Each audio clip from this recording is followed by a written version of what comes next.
Hi, this is Debbie Byrne, and I have another weekly dating tip for you today. Now, the dating tip today is to follow up on my email from last week. A lot of people read my article about getting out there and dating, and I just want to underscore that just a little bit more because I know a lot of people struggle with this. One of the big questions I got last week was, well, what if I can't get anyone to go out with me? What if I never get asked out? Well, let me tell you that you are creating your life. Nothing external has power over you. Now, you may not be creating it consciously. As you know, I work a lot with the subconscious, and the subconscious could be blocking you from getting those dates. So this is what I would suggest you do. Take out a piece of paper and write down your problem with dating, whether it's I don't get any dates, or no one asked me out the second time, or I'm afraid to put myself online, or any issue that you have that's stopping you from dating. I want you to write it down on a piece of paper, and I want you to say this. Let me give you an example.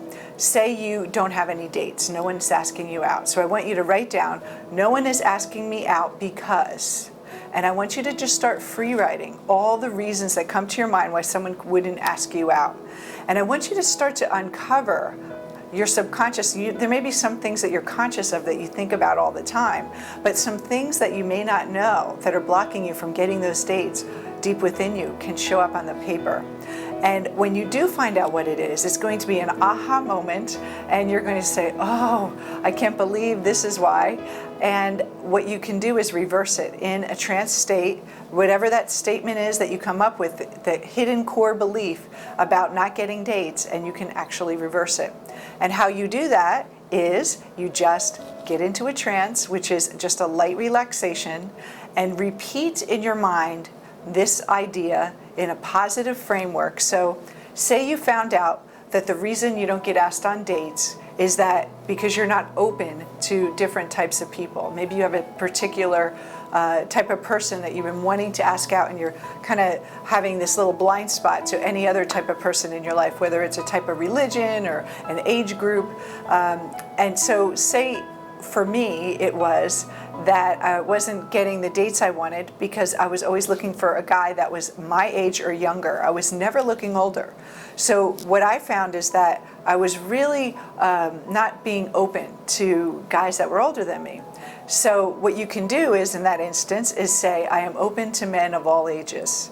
I'm open to men between, stretch the date out more, the years out more of what's acceptable to you. Also, say you have a problem, if you're a man and you have approach anxiety, which is when you really have a hard time trying to even approach someone, you can say in a very quick statement, I am comfortable approaching women. And maybe if you're a woman and you want to approach more men, you could say, I am more comfortable approaching men because I know my value. And so whatever issue that you find comes up that you haven't really addressed yet, a lot of them are going to be so familiar, you're going to say, yeah, I heard it before, I hear myself say it all the time, but there's going to be something else that is hidden, and usually it's those hidden beliefs that have the most power over you. Because if you're conscious of it, it can't have that much power over you. So the stuff that you're not conscious of are the ones that you really have to watch out for. So in order to get dates, write down the quick question or the phrase that you can ask yourself, and free write and let all the ideas come to your mind, and give yourself at least 30 minutes. Don't just do it in 5 minutes. Just find a quiet place and just start journaling and just let the ideas flow. And even when you're out of ideas, keep writing.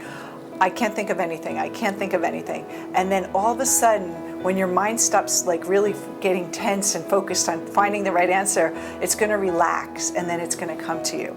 It's just like when you try to remember something and you can't remember, and then a couple hours later when your mind's not thinking of it, it just flows to you. It's sort of the same thing.